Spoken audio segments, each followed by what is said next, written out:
नमस्कार दोस्तों, हम लोग पिछले कुछ महीनों से बार बार प्रेस वार्ता करके बता रहे थे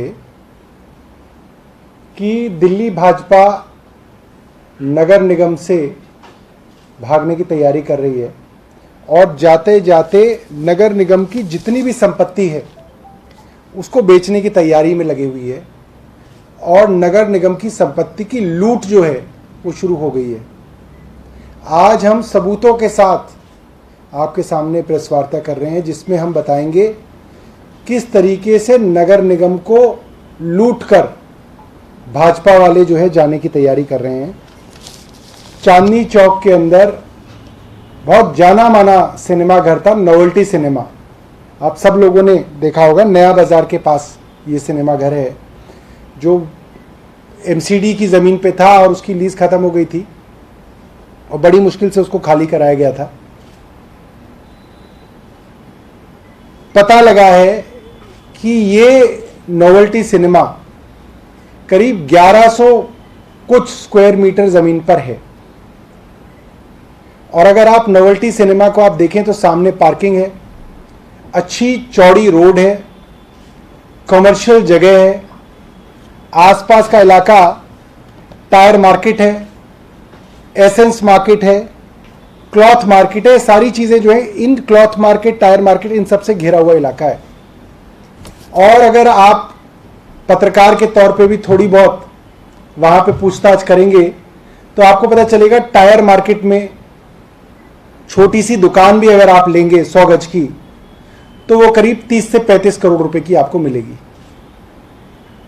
क्लॉथ मार्केट के अंदर अगर आप एक 100 गज का शोरूम भी लेंगे ग्राउंड फ्लोर पे, वो भी आपको 30 करोड़ रुपए का, 35 करोड़ रुपए का मिलेगा। 1100 स्क्वायर मीटर की कमर्शियल जगह एमसीडी ने मात्र 34 करोड़ के अंदर बेच दी।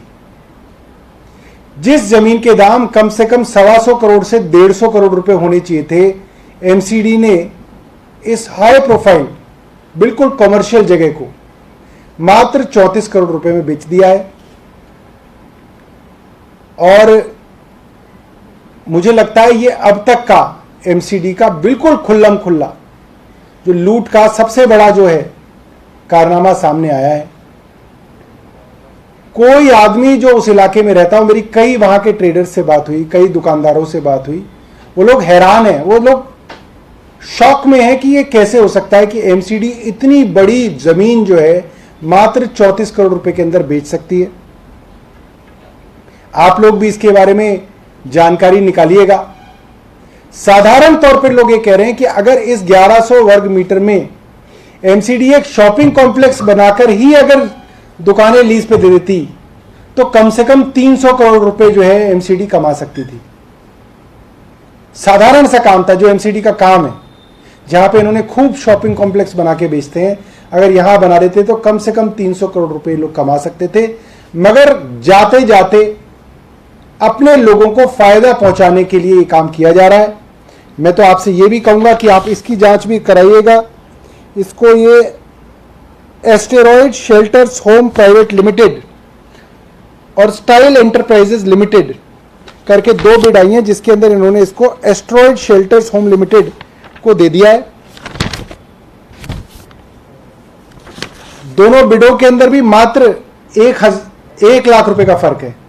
एक बिड आई है 34,74,000 और दूसरी बिड आई है 34 करोड़ 75 लाख और दूसरी बिड आई है 34 करोड़ 74 लाख।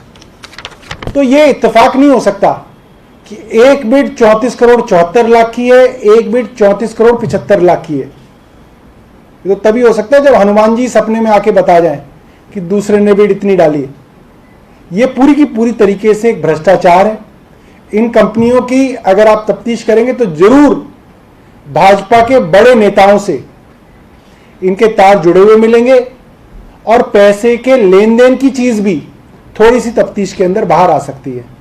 हम ये डिमांड करते हैं कि एमसीडी तुरंत इस जमीन को बेचने का जो निर्णय है वापस ले ये जमीन जो है दिल्ली वालों की जमीन है, दिल्ली के लोगों की जमीन है। एमसीडी में बैठी दिल्ली की भाजपा को